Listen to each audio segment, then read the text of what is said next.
लोकशङ्करम्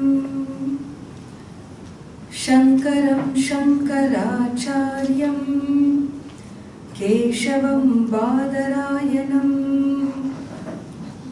सूत्रभाष्यकृतौ वन्दे भगवन्तौ पुनः पुनः। ईश्वरो गुरुरात्मेति मूर्तिभेदविभागिने व्योमवद्व्याप्तदेहाय दक्षिणामूर्तये नमः। गुकारस्वन्धकारो वै ऋकारस्तन्निवर्तकः अन्धकारनिरोधित्वात् गुरुरित्यभिधीयते। सदाशिवसमारम्भां शङ्कराचार्यमध्यमाम् अस्मदाचार्यपर्यन्तां वन्दे गुरुपरम्पराम्। ॐ शान्ति शान्ति शान्तिः।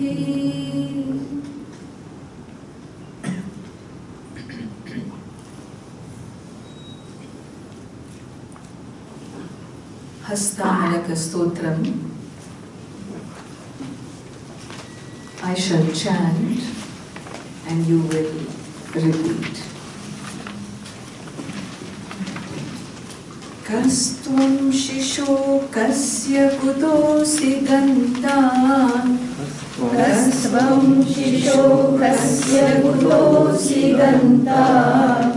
Kim namate tvam kuta agatosi. Kim namate tvam kuta agatosi. Etad mayoktam vadacarbhakatvam. Etad mayoktam vadacarbhakatvam. Matpritaye priti vivardhanosi. Matpritaye priti vivardhanosi. Naham manushyo न च देवयक्षौ नाहं मनुष्यो न च देवयक्षौ न ब्राह्मणक्षत्रियवैश्यशूद्राः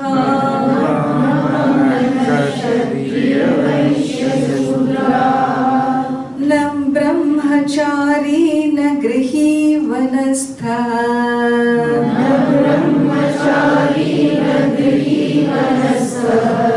भिक्षुर्न चाहं निजबोधरूपः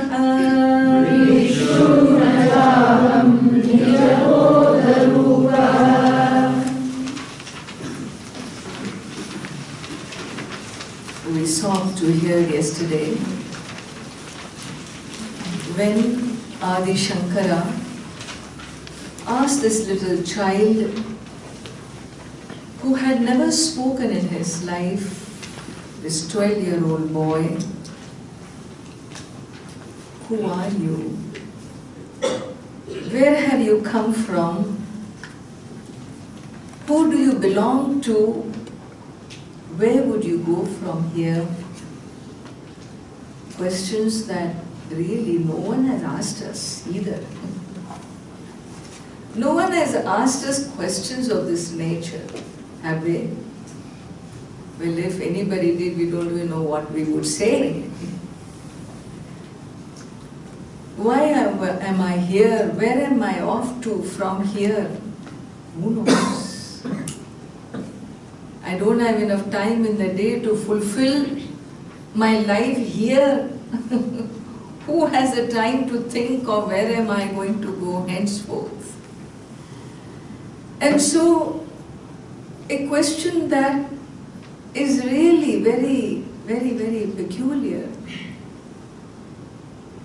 And as though anticipating the appropriate reply that is to come, Adi Shankara declares let me hear you, O child, an answer that will please me, that will increase my happiness.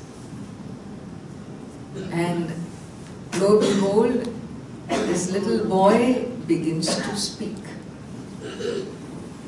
Begins to speak and declares, who am I? In the most essential, in the most fundamental manner, he declares, who am I? An I which is free from all relative identities. As I mentioned, the thumb identity, the ear identity, the forefinger identity, the card identity, name it, we have so many identities.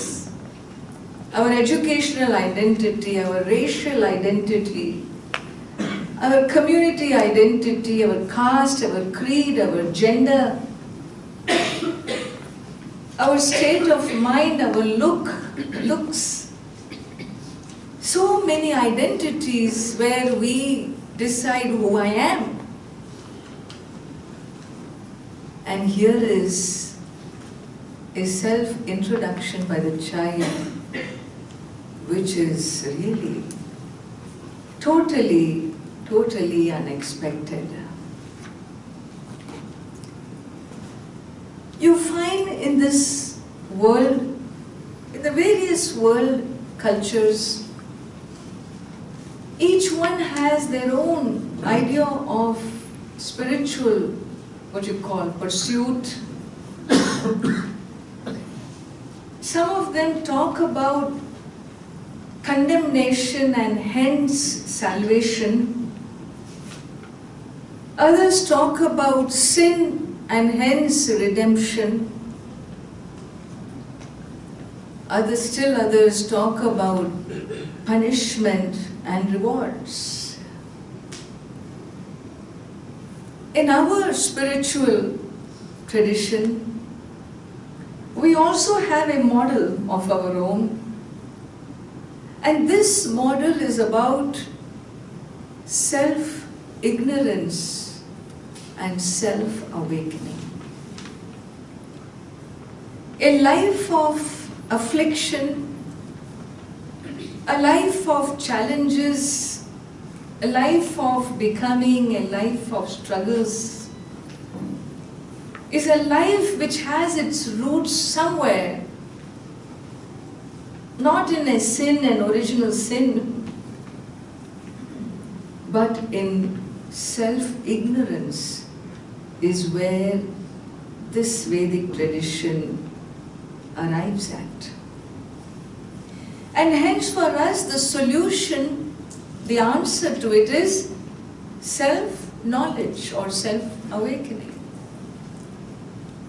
And therefore uniquely so in our culture, unique it is to our dharma.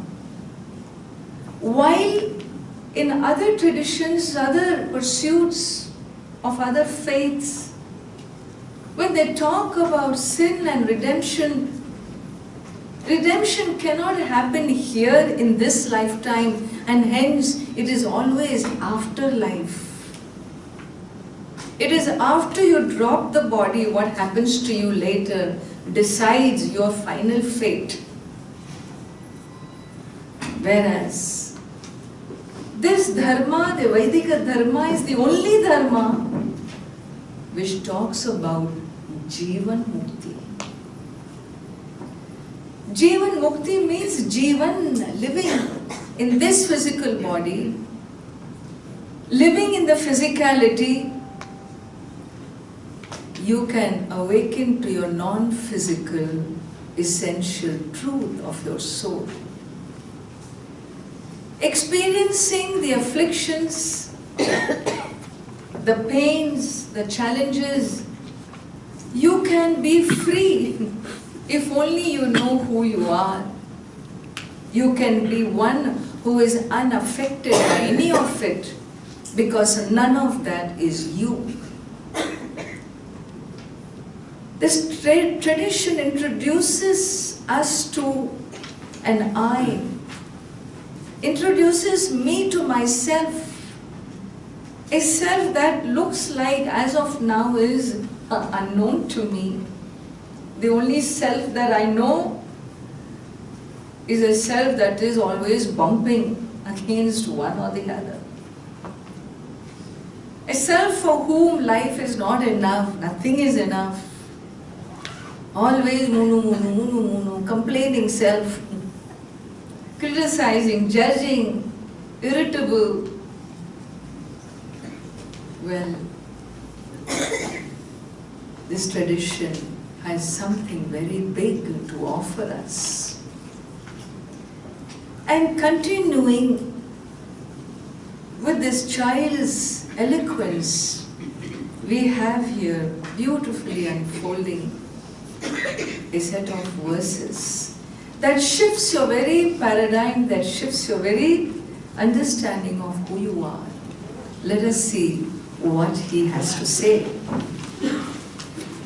Nimittam manas chakshuradi pravrittau. Nimittam manas chakshuradi pravrittau. Nirasta kilopadhirakasha kalpaha. Nirasta kilopadhirakasha kalpaha. Ravirloka cheshta nimittam yatha yaha. Ravirloka cheshta nimittam yatha yaha. Sanityopalabdhi swarupo hamatma. Sanityopalabdhi swarupo hamatma. Nimittam manas chakshuradi pravrittau. Nimittam manas chakshuradi pravrittau. Nirastakhilopadi akasha kalpaha. Nirastakhilopadi akasha kalpaha. Ravirloka cheshta nimittam yatha yaha. Ravirloka cheshta nimittam yatha yaha. Sanityopalabdhi swarupo hamatma. Sanityopalabdhi swarupo hamatma. Here in verse number 3, in unfolding the nature of I, the Atma, the Self,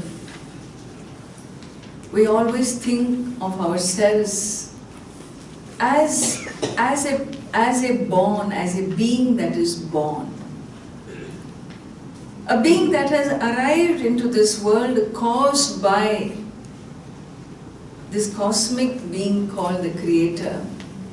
He is the Creator, we are the created.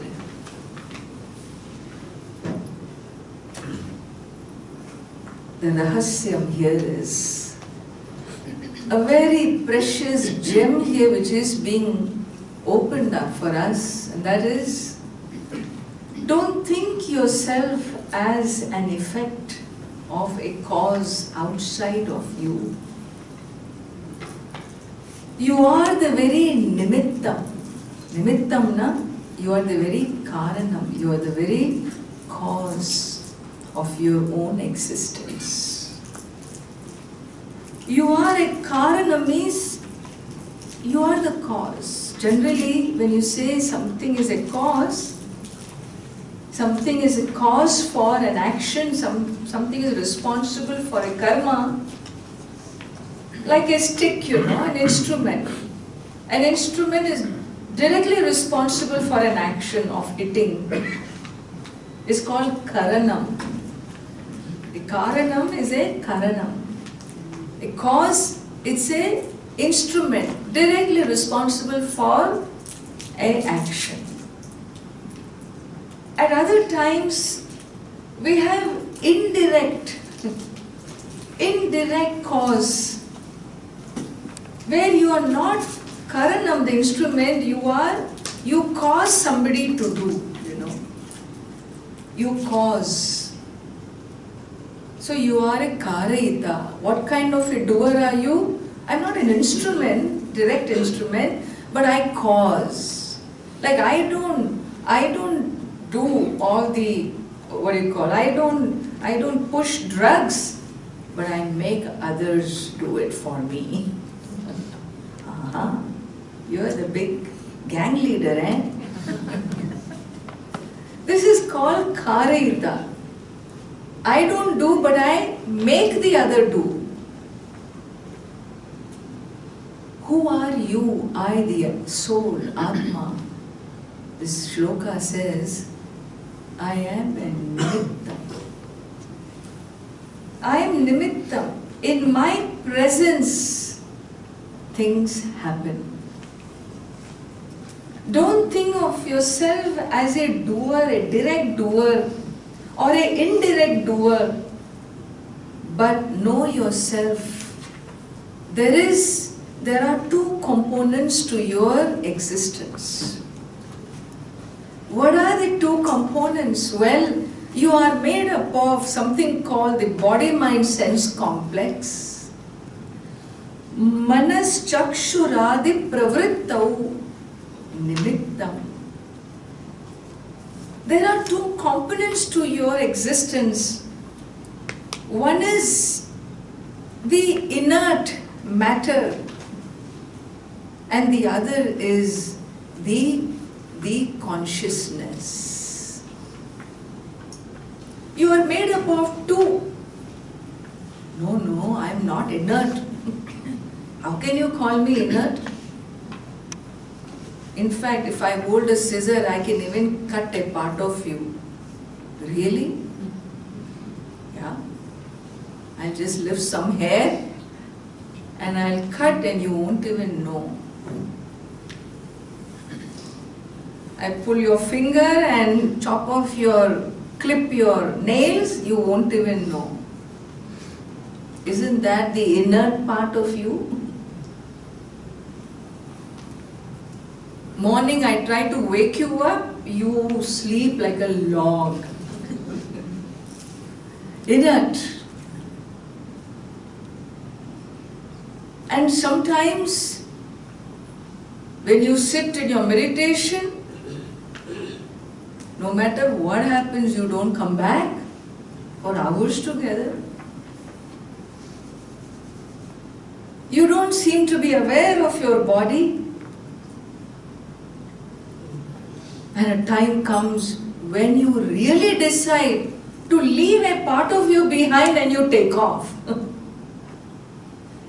You do that final stroke when you decide, well, this body is no good. The kidney is leaking. My liver is not functioning. The heart is blocked. Every organ is giving me trouble. I think it's time to kick the bucket. And you leave a part of you behind. The part which you leave behind, is that not inert?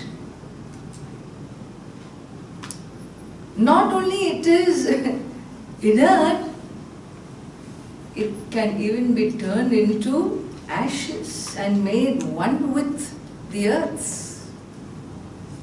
And therefore, what is here, experienced by you, felt by you, known to you, is the inert you or the conscious you.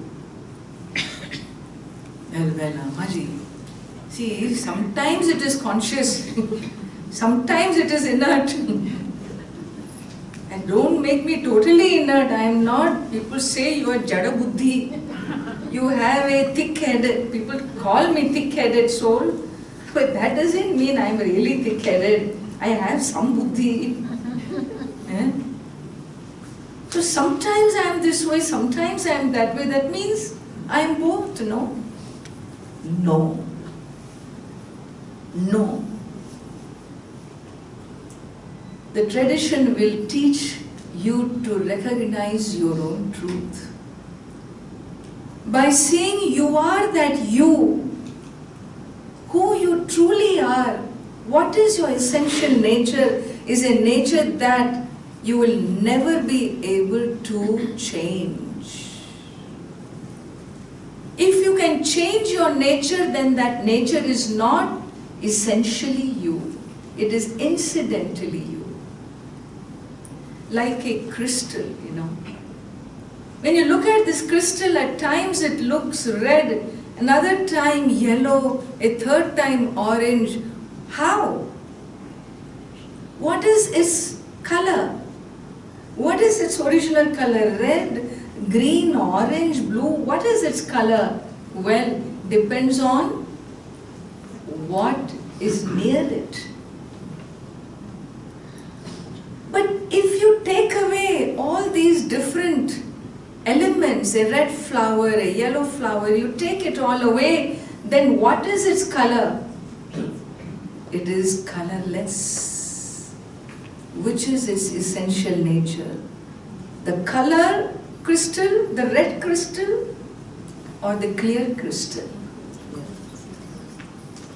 Essential nature is a nature that you never give up, that ever remains, even though temporarily it appears different. You know that that's a borrowed color. Essentially, its nature is clearless. Vedanta analyzes what is your essential nature and what is your borrowed nature. Very, very beautiful. Here is a mix-up.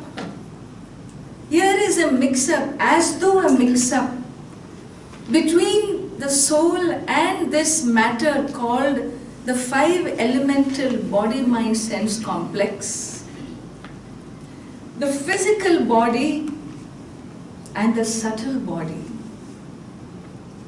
In our model, the physical body is what you feel with it as a tangible.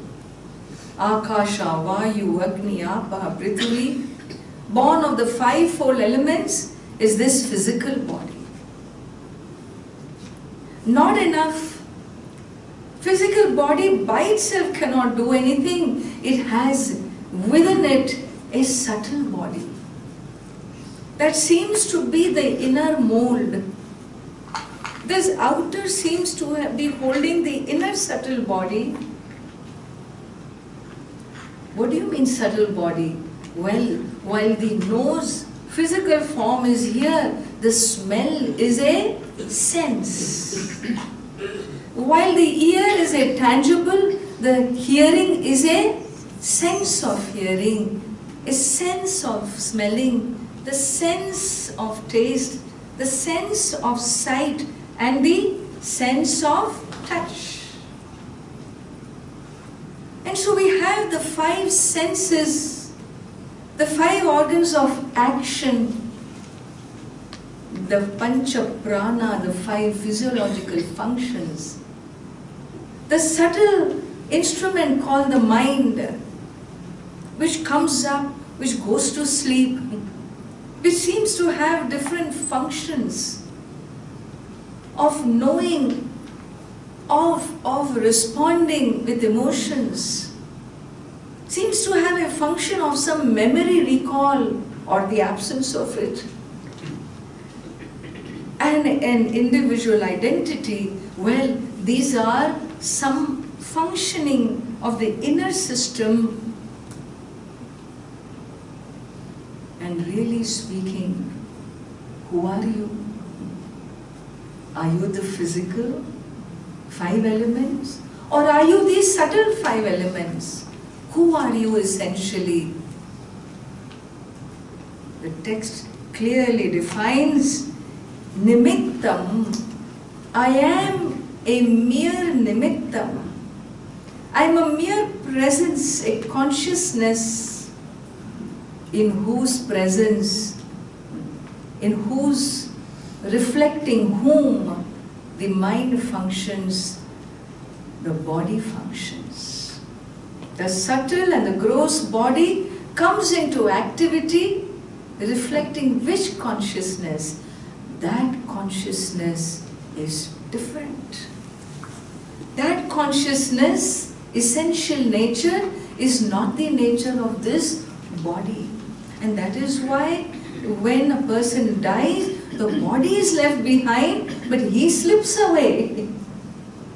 He slipped away where? Wherever he came from. Very cleverly he said, goodbye, old house, you're dilapidated now, let's move homes. It shifts. It's not possible if he is the body, no? And therefore, nimittam manas chakshuradi pravrittau. You are that self that is associated with all this body, mind, sense complex, but it is in nature, in truth, asangaha, untouched. Untouched. Like what? He says, Ravihi, loka cheshta nimittam. Look at the sun. Just as the sun's presence itself does what? It brings activity in the world, is it not? Sun rises and we rise. Sun sets and we set. What happens to those regions when sun is never seen? Those people don't rise, they go into depression, you know.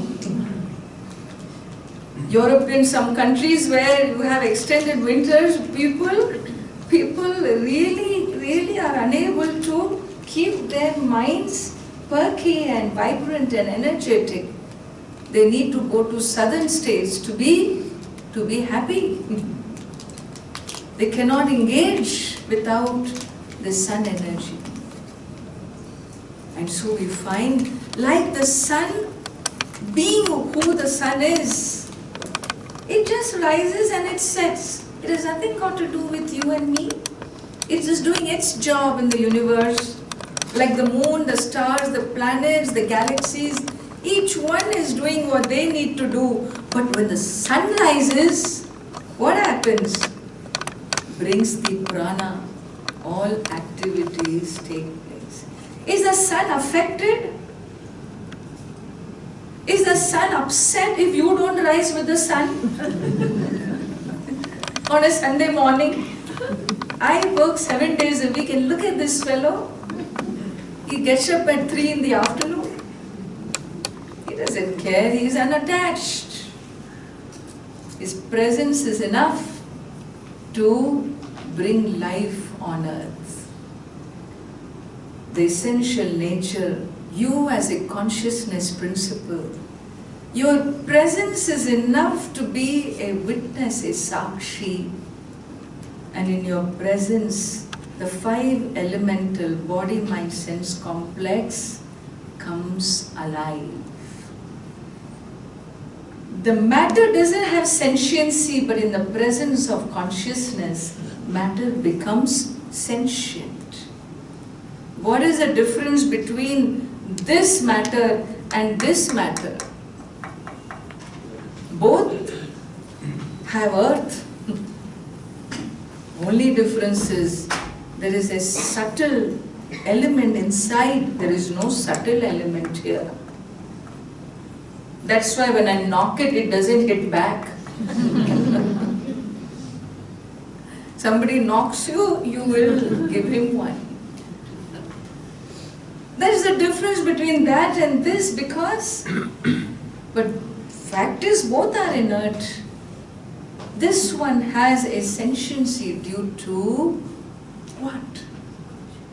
That I is nityopalabdhi swarupo ham atma. Aham atma, I am that atma which is ever effulgent, ever shining, a witness consciousness that drives the mind, body, sense complex into activity. He continues to say, Yamagnyushnavat nitya bodha swarupam. Yamagnyushnavat nitya bodha swarupam.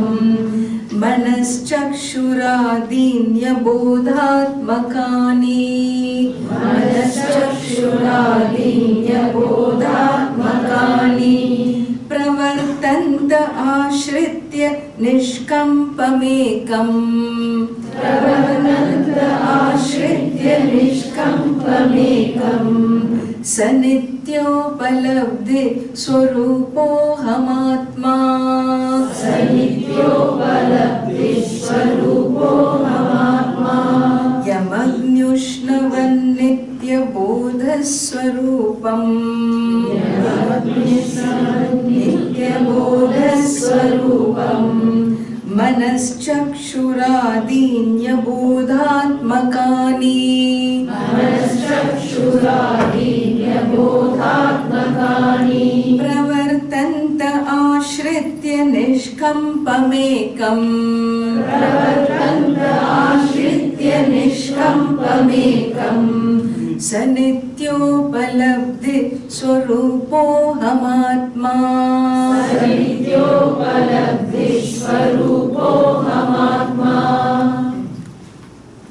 The text gives a beautiful example of Agni Ushnavat Nitya Bodha Swarupam. I am that Atma that is ever effulgent. Ever effulgent means I ever am. Radiant as a conscious being, pure conscious being, whose essential nature is unassociated with the nature of the mind or the body. Then what? It is asangaha, untouched, ekaha, one. And what does it do? It lights up the mind, lights up the body. It reflects it brings sentiency to the form. Which form? A form that is essentially inert. Abodhatmakani. The body is inert. Gross and subtle, both are inert in nature.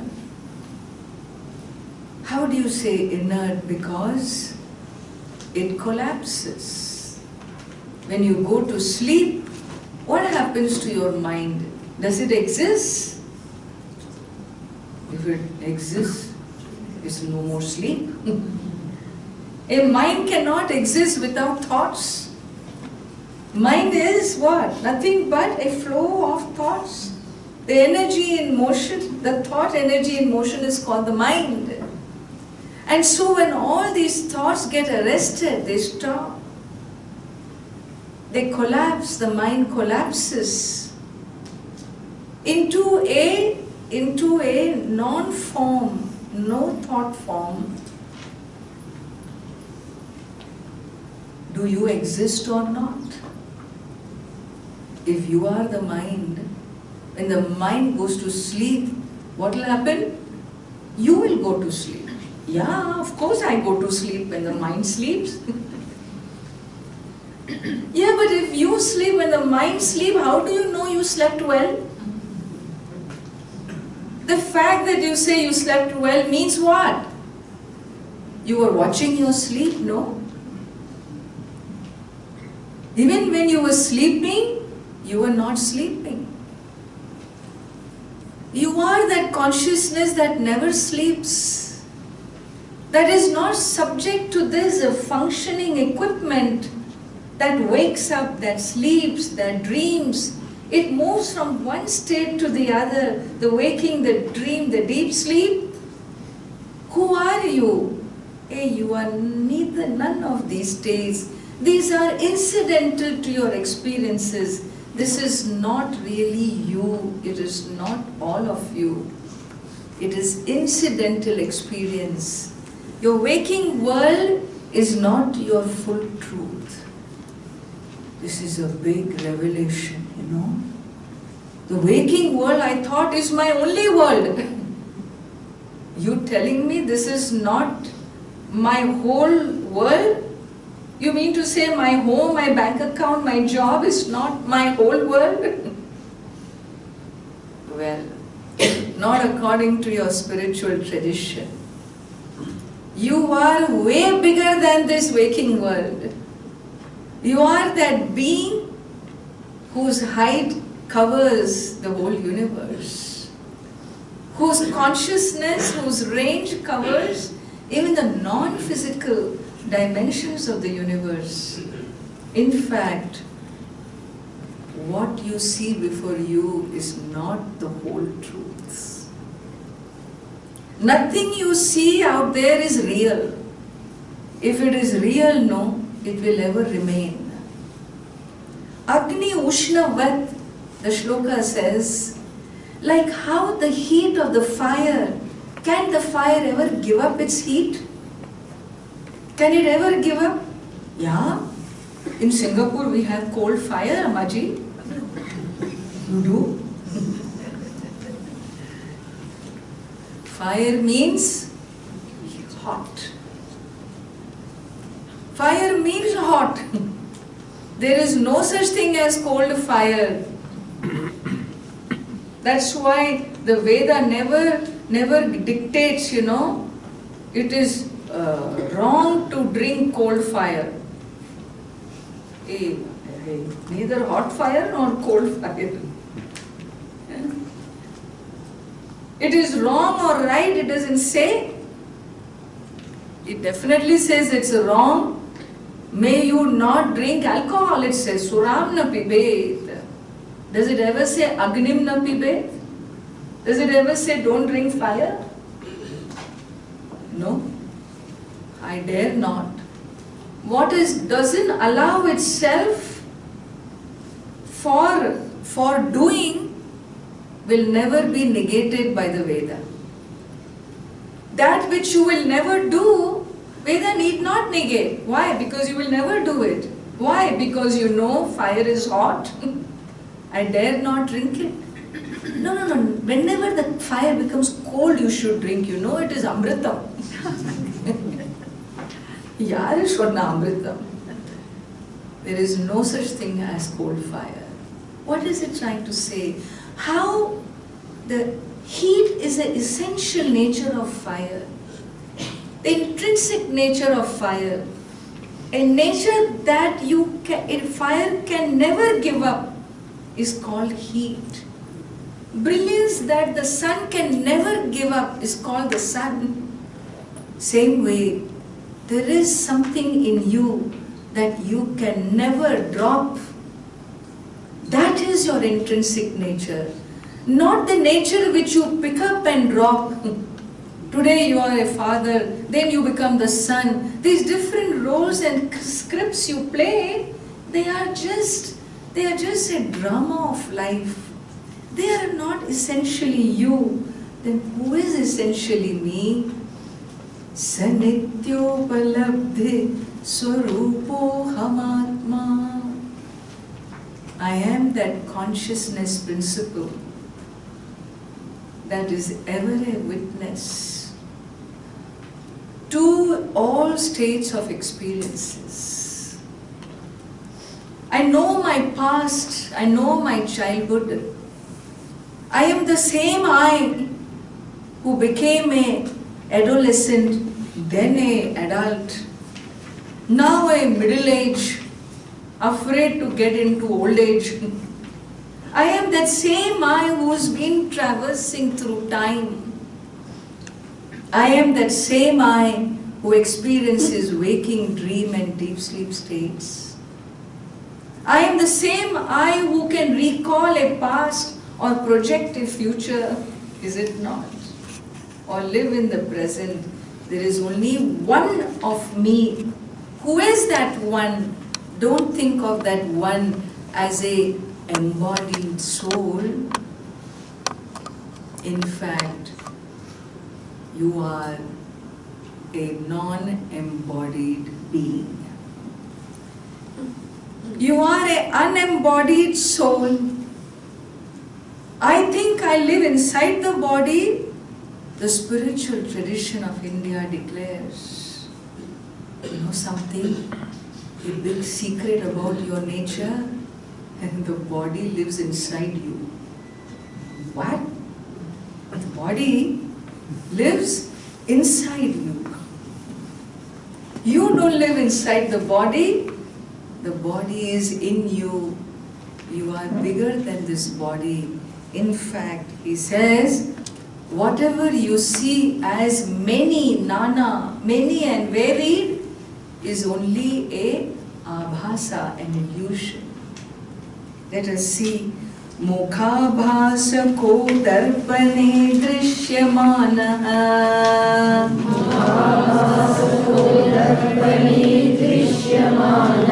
Mukhatvat prithaktvena naivasi vastu.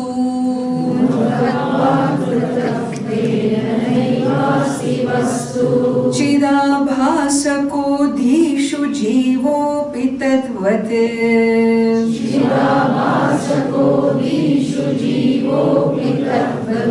Sanityo palabdhi swarupo hamatma.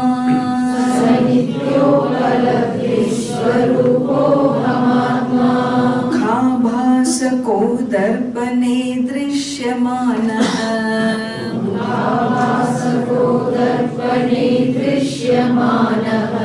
Mukhatvat prithaktvena naivasi vastu.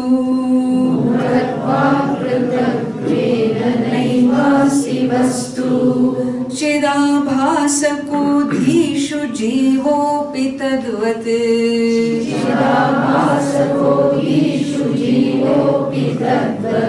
Sanityo palabdhi swarupo hamatma.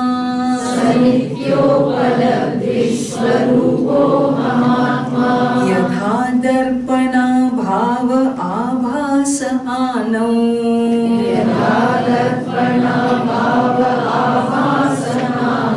Mukham vidyate kalpanaheenamekam.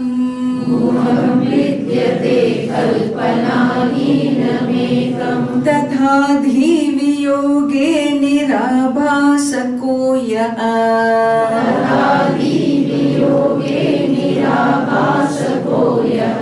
Sanityo palabdhi swarupo hamatma.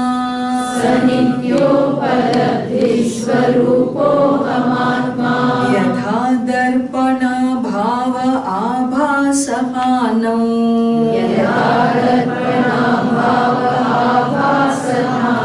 Mukham vidyate kalpanaheenamekam.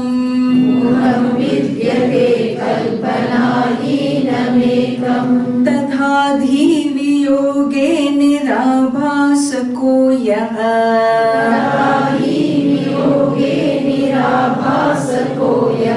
Sanityo palabdhi swarupo hamatma.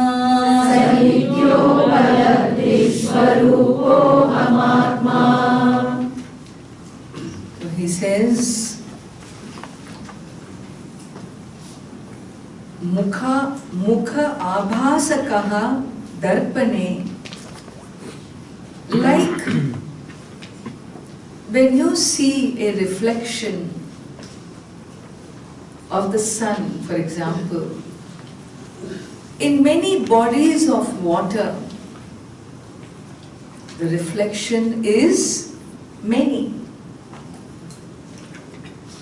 Just because the reflection of the sun is many, will you say the sun is many? Reflection is many, but what? How do you know whether the sun is one or many? Well, all that you do is remove the reflecting medium. See what happens. All that happens is the original sun alone remains. The reflection appears many because of there being many reflecting mediums. Just because there are many reflecting mediums doesn't make the original sun many. The original is one, the reflections are many. It is exactly like Akasha, space. We have here a hall space, we have there a bathroom space, we have elsewhere a kitchen space, we have a bedroom space, we have space divided in so many types and varieties. How many spaces are there? And let me count and get back to you. Is the division in space, is it possible? Can you really divide space? Well, functionally we divide space. A bedroom space is a bedroom space. It is not my veranda space. Functionality wise, of course, the bedroom space is different from the veranda space. Functionality wise, space can be divided. But essentially, intrinsically, can you divide space? No. So the division is what? The division is a abhasa, an illusion. The division is not intrinsic to space, it is incidental to space. This incidental division is what we call Maya. Understand this word, very, very popular in the Indian tradition, Maya. Maya doesn't mean being spinning in the dream world, okay? This world itself is a big dream in itself. A space that you cannot ever divide intrinsically, in experience stands divided. It's very interesting when you really begin to look into Vedanta. You find that intrinsically nothing can be divided and experientially everything looks divided. It's scary, really. It's a good thing you don't analyze all this. You know? Because the whole world disappears in front of you. It really does. Talking right here, I can make the world disappear like this, like magic. It disappears. You talk about time, no?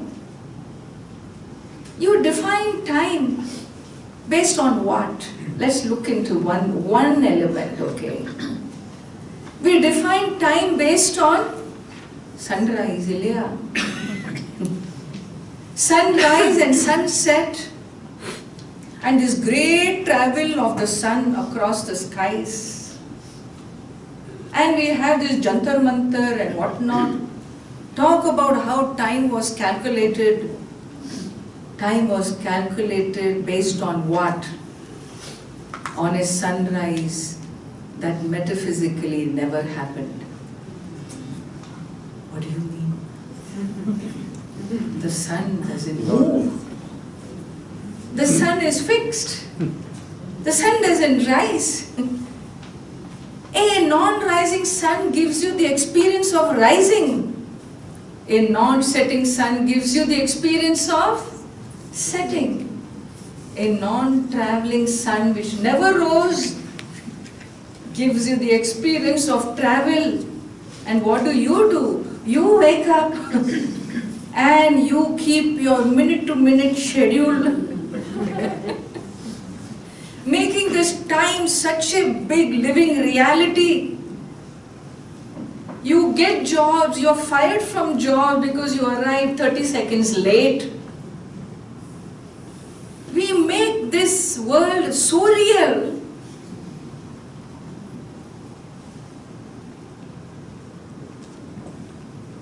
Metaphysically not there. Experientially made into the final truth of my life.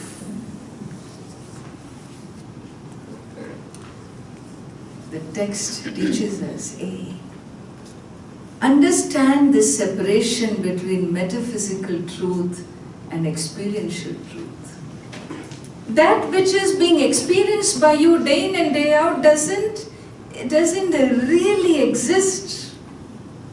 Metaphysically it doesn't exist. It is there for a purpose, of course. The sunrise, sunset, travel, karma, interpersonal relationships, so on, is all there for a purpose. Enjoy the purpose. Understand the illusion. Never forget who you essentially are, because who you are is one who is the experiencer of this Leela, these illusions. You are not to get caught in that Leela. You are the one who is like watching the movie, you know. You go sit in the theater to enjoy the movie. You don't carry a towel, which Indian people do, you know. You carry a towel on your shoulder, and that 3 hours, those days it was all 3 hours movie. I had a cousin sister. She will really, in her purse, she will have a big handkerchief. Because she doesn't know how much she is going to weep in this movie. Totally identified. Totally identified. With what? With all the dukkham, the sorrow, the challenges, the towering inferno that burns and burns, and you just sit here and sweat, panic, have palpitation, feel stressed out. For what? For an illusion. A screen on which the fire burns the entire 55-floor building. That fire doesn't even touch the screen. This is called asangoham, asangaha, unattached. The screen can project the towering inferno without being affected by it, is it not? And you, the witness of this, totally half collapsed by the end of the film. Why is that? Because we take things too seriously. We take everything too real, and therefore he says what? Manas chakshurader viyukta swayam yaha. Manas chakshurader viyukta swayam yaha. Manas chakshurader manas chakshuradihi. Manas chakshurader manas chakshuradihi. Manas chakshurader gamya swarupaha. Manas chakshurader gamya swarupaha. Sanithyopalabdhi swarupo hamatma. Sanithyopalabdhi swarupo hamatma. Manas chakshurader viyukta swayam yaha. Manas chakshurader viyukta swayam yaha.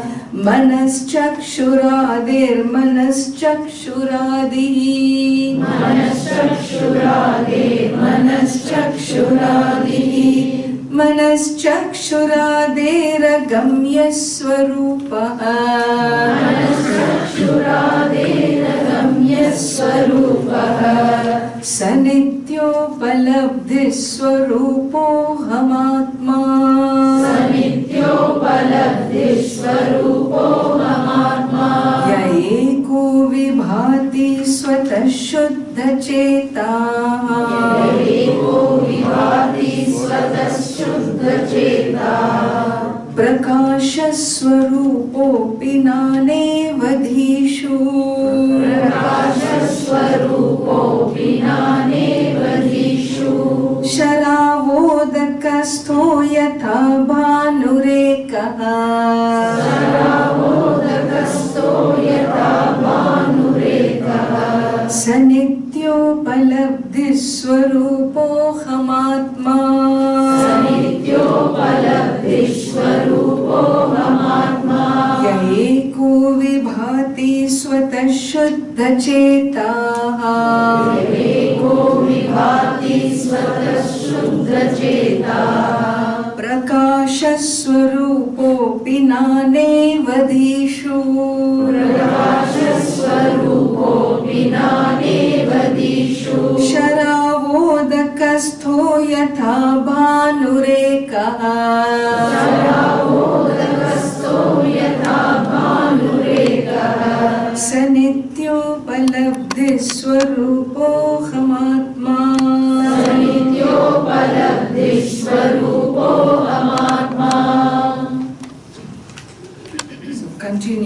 he says, no matter what be the nature of the mind, Atma, the consciousness, is never affected by it.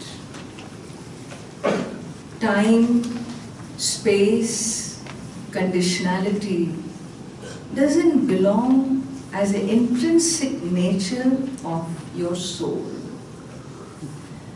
The conscious being that you are, the I am, when you say, it is a witness consciousness. Untouched it is by the changing thought process of the mind. The mind thinks I am happy for a split second. Then it realizes I am depressed for the rest of the day. By evening, angry. These different moods that the mind goes through, anything that goes through the changes is not I. The changeless I, who is a witness to the changes, is really who you are, not the changes in themselves. Because it is there and not there. The changing Atma is not your intrinsic you, it is an incidental experience. And therefore we say, what has come will go. This also shall pass. Is that not what they say? The time has come and the time will go. And therefore let it come and let it go. Why do I identify so much with one situation or the other? Enjoy your freedom, your luxury, your leisure by having that space between you and your experiences.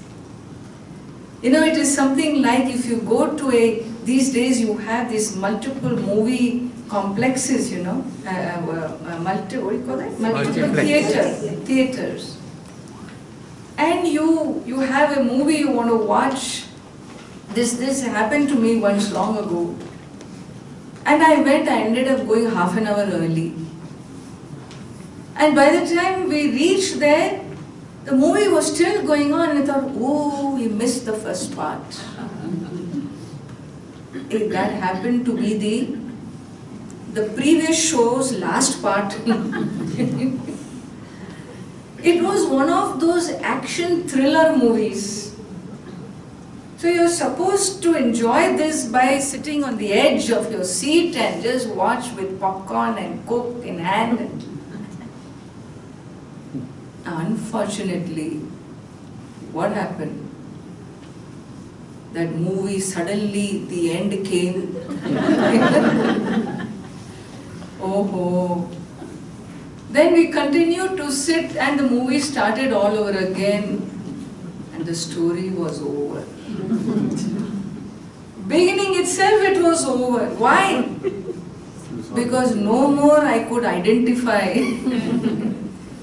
with the villain chasing this woman, this beloved of the hero, and all these gimmicks and the games that went afterwards. All the chase, the police, the cops, the prison, the gangsters, nothing meant anything. Even when it looked like she was going to die, I knew I saw her in the last scene. She is still going to be around. What is it? Relax. Relax. Relax. Trust that the end will serve you. It's a Hindi movie, remember? There will always be a family photo in the end. Why worry? You're not going to lose anybody. Rajnikant is never going to die in this film. The end is a success story.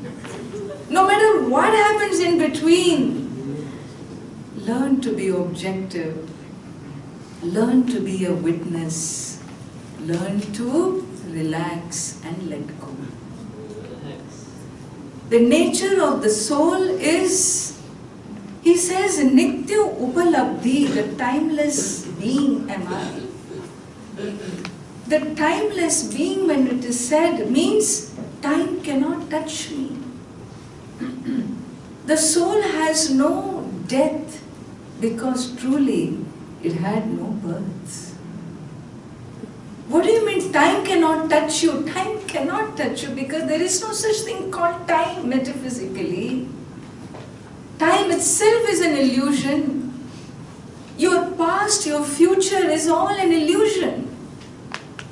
Past does not exist, does it? Where does it exist? Where does your past exist that you make it such a big reality of your life and miss the present?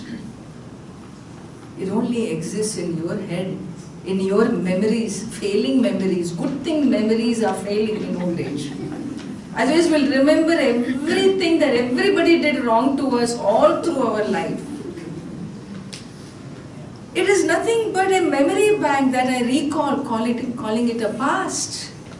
Past has no truth unless I pull it into the present.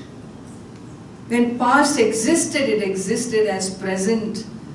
When future will exist, it will exist not as future, it will exist as present. And therefore, what is the truth of time? Hey, only in the present, not in the past or the future. What is the present? You call truth of time the present?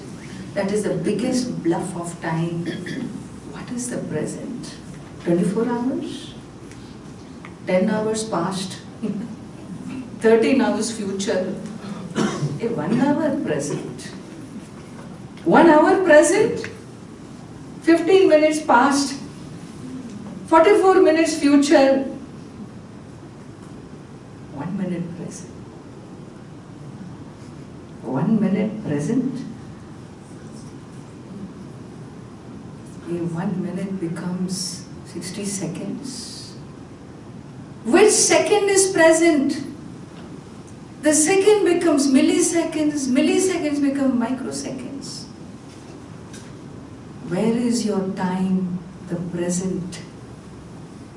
There is no present called time. The present is nothing but you, your presence. Your presence is the presence that brings about the present. Your presence is the presence that draws the past as present. That makes the future into present. Hey, you are the one doing it all. It is your creation. You have to choose and decide whether you want to live in the present.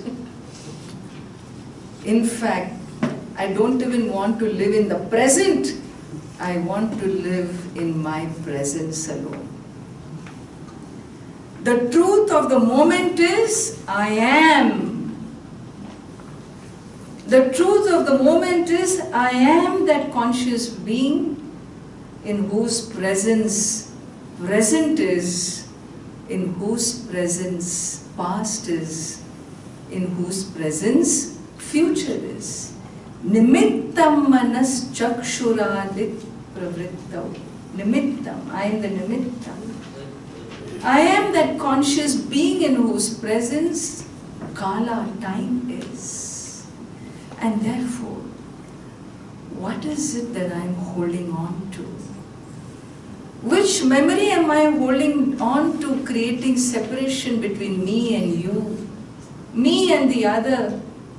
In all our interpersonal relationships, all our divide, all our fights, all our unhappiness with the world is about what?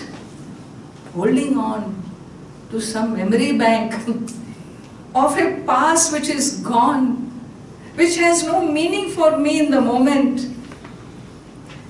And therefore, we are taught to understand, to know that your truth is not connected. You are not your memory. Your memory is only your decision of a recall or not. You choose to recall. Yes, Ammaji, I'm always recalling wrong things only. Why are you doing this? Why don't you recall in your life all the good that has happened to you? Why don't you recall things that will empower you in joy and happiness? Why don't you bring back the trust you held as a child, as a young soul? Recall things that nurture your soul, your heart, through love, through care, through manifesting your own truth, your essential nature. This set of verses reveals more and more, we will see tomorrow. It reveals the truth to be one that is a timeless being. I as a conscious being is Nitya Bodhaha. I am eternally an effulgent being, a timeless being. Time cannot hold me back. That is why I have nothing to fear. I have no reason to live out of a fear of death, because birth was never for me. That is why you find great souls, siddhas, they choose, hey, it is enough, now let me take off. Even if there is a illness, a disease, a terminal illness you find in the lives of some of these souls, you know, we ask, if he was really a saint, why should he have this terminal illness? Why not? I'm glad he had, because we got to see how he responded to the cancer, to the illnesses. We got to know how a wise man would respond. When Ramana Maharshi was detected to have that tumor in his hand, and he did not even want to do a surgery there, with great reluctance, he accepted, okay, but I will not move away from where I am. You want to remove the tumor? Okay, remove.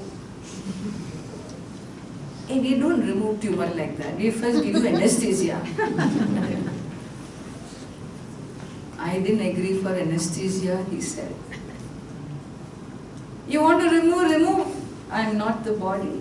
Do what you want to do. Someone who could see himself abide in his own essence, in his own truth. He definitely knew his timeless nature.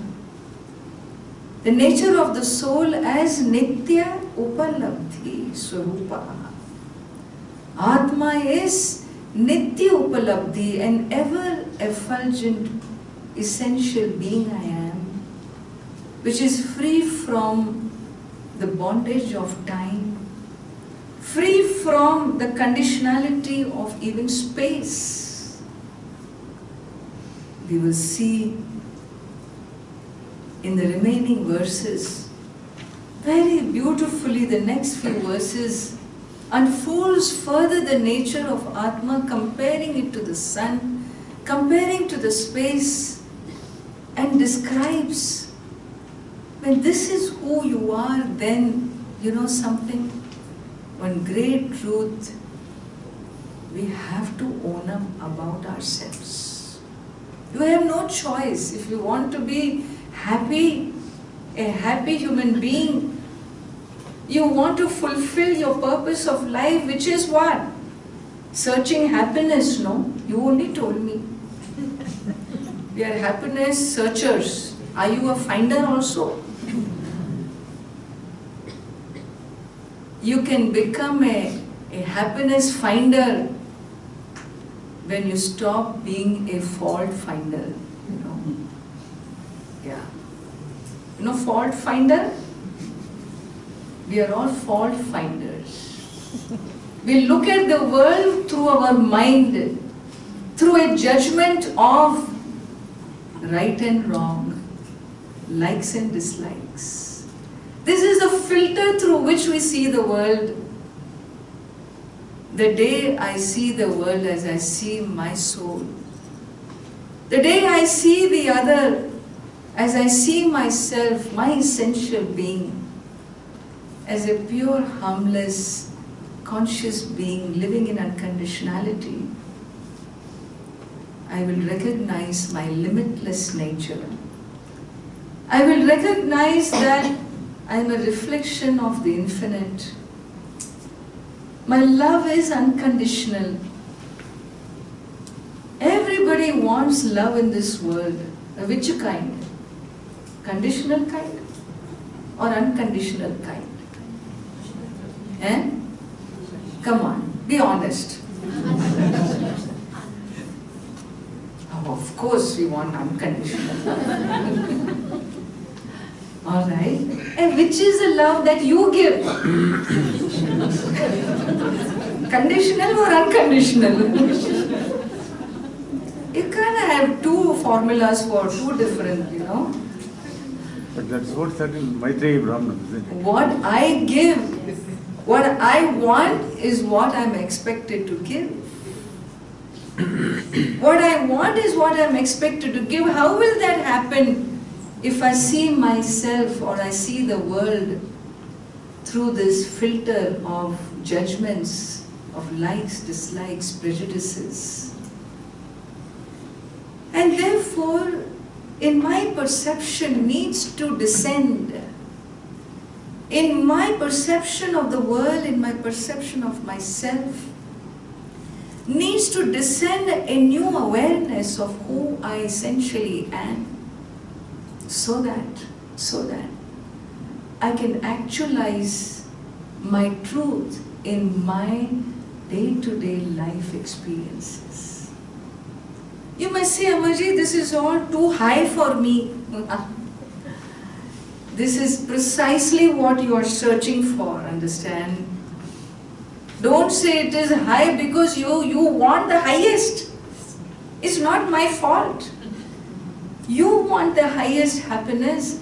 You want eternal happiness. You don't want ice cream happiness. You are not satisfied with limited. You want the limitless. You want the unconditional. And the tradition says you are that unconditional being that you are seeking. You're looking for yourself out there. Hey, you are in here. Become aware of your truths. Be ready to receive and allow this awareness to grow in you so that in your life you bring about those changes that are true to your essential being, intrinsic being, not incidental body, mind, sense complexes, behaviors. Let your experience be true to who you are, not true to who you incidentally are. There is two elements here. You have owned up yourself as matter. Now you own up yourself as a conscious principle. That's the only matter about Vedanta. Owning up yourself in your own essential truth. And hence you find this refrain in Hastamalakiyam. Sa nityopalabdhihi surupo hamatma. Unconditionality in expressing who you are is how you begin to experience your own truth. For which I have to let go of time-locked memories, understand? Recalling them wrongly, allowing it to afflict me, it is silly. It is silly, and hence the whole philosophy of the Bhagavad Gita is Ashocya nanvashochastvam. May you not grieve, Arjuna, because grief is illegitimate. You are creating your own experiences of grief. There is no such thing as grief outside. World is not a suffering.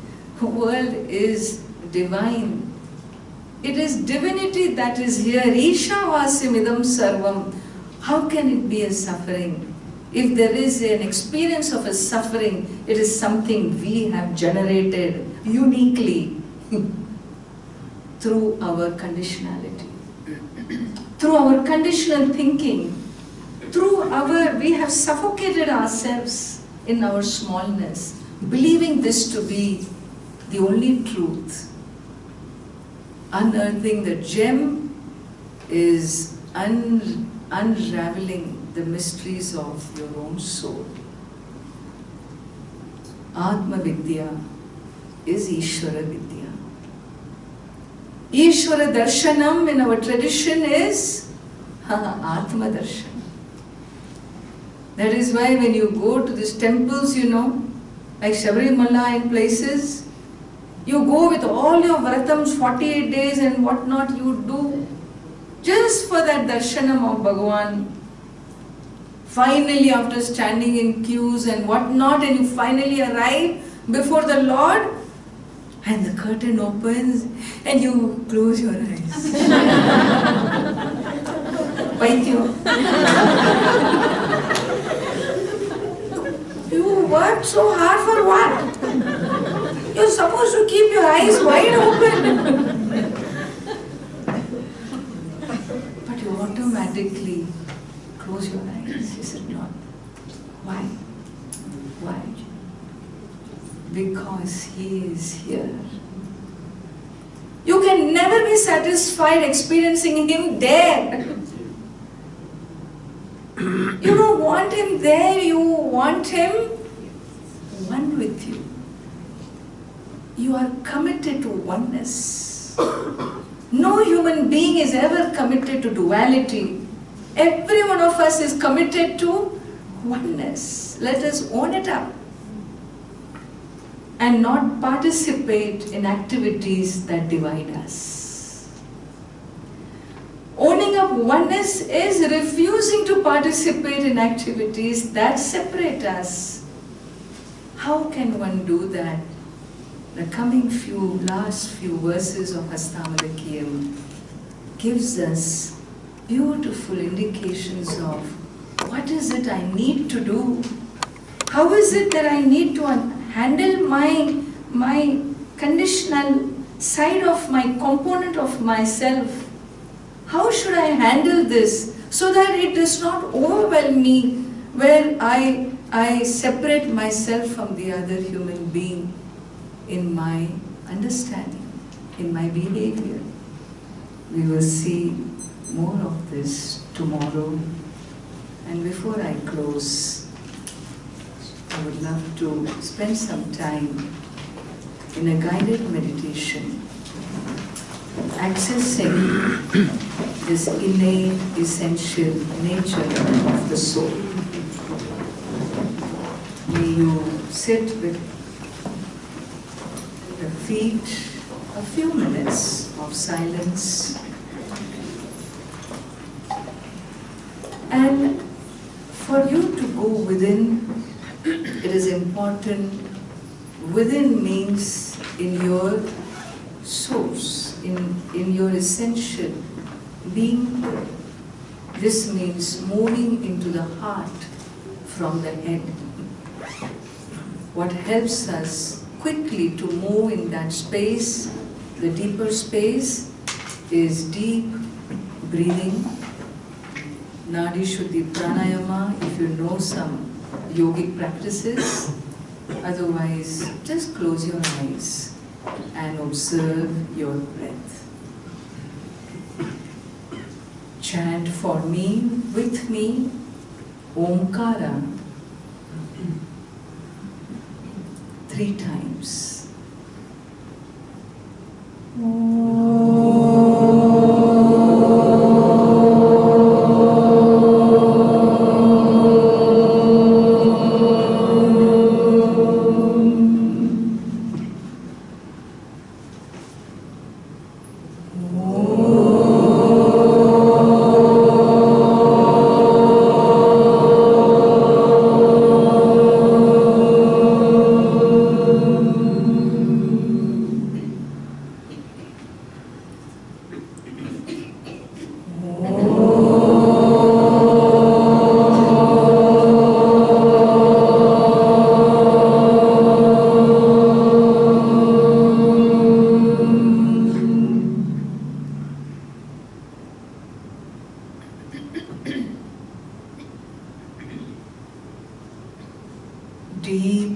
diaphragmatic breathing.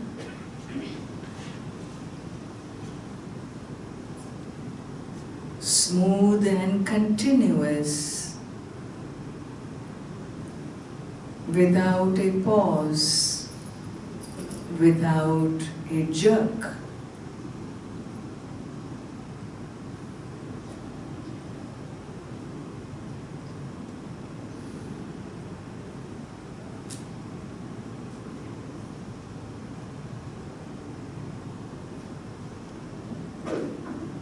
Remain a witness to your breath.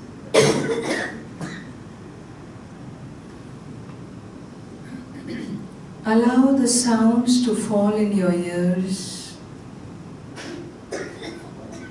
without any resistance.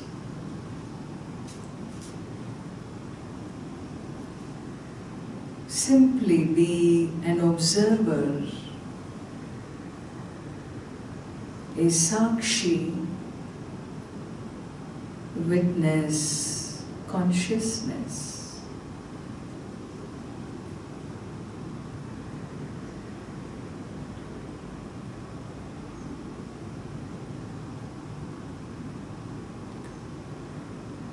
I, the consciousness,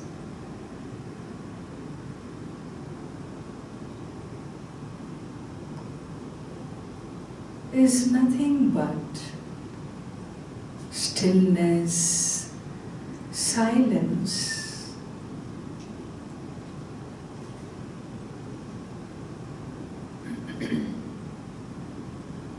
A silence that ever is, a silence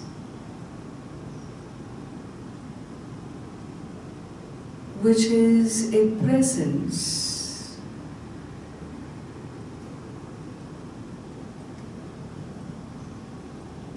the presence which is I.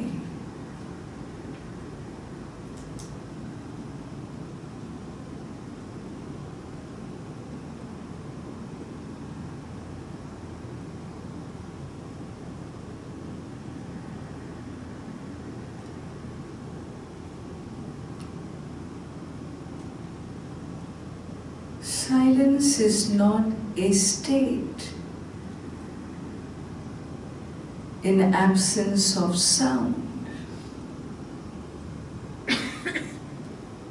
Silence is my intrinsic nature in spite of sounds.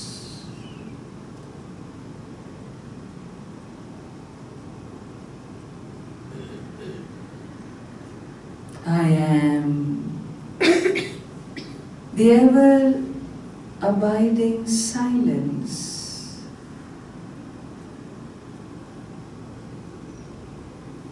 I am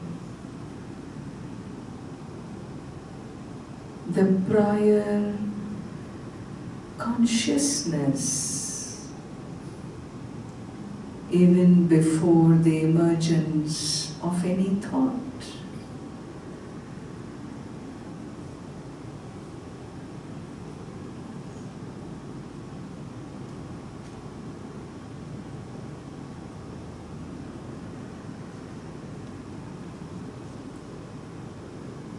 I am an abiding presence.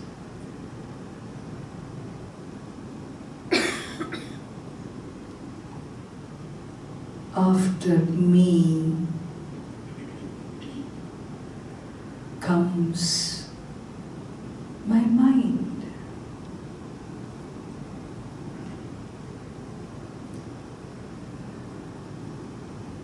I experience time, space, day, night.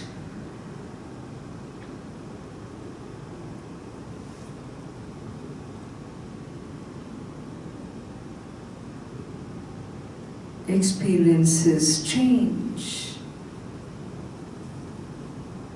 I remain the unchanging stillness, silence.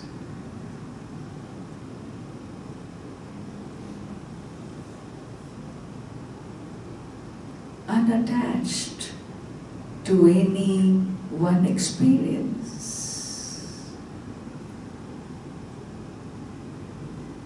Asangoham.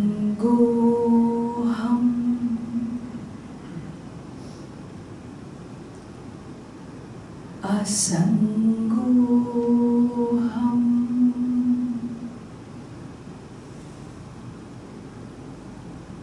Asangoham punav punaha.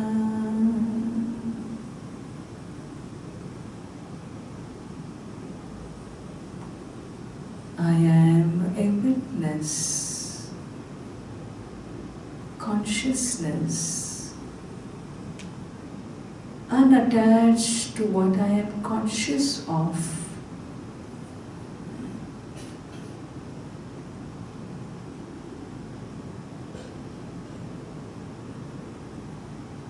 As that conscious being, I remain a peaceful presence.